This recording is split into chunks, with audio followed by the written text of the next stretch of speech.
আজ বৃহস্পতিবার বলে একটা সুন্দর লাল শাড়ি পরে নিয়েছি। অন্যদিন যেমন তেমন থাকি, কিন্তু বৃহস্পতিবার দিন করে আমার একটু সুন্দর করে সাজুগুজু করে পুজো দিতে খুব ভালো লাগে।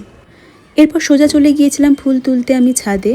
আমাদের ছাদ বাগানে বেশ সুন্দর সুন্দর ফুল ফোটে, কিন্তু আজ তো বৃহস্পতিবার, অনেকেই পুজো দেয়, তার জন্য আজকে আমি খুব একটা পাইনি।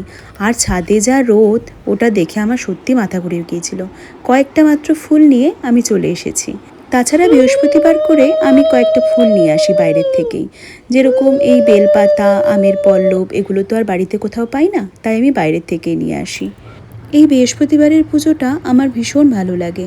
শাশুড়িমা আমাকে যেমনভাবে দেখিয়ে গিয়েছেন আমি ঠিক তেমনভাবেই করার চেষ্টা করি, আর কিছুটা নিজের মতন করেও করি। যেরকম আসলে মন চায় তেমনভাবে করতে ভালো লাগে।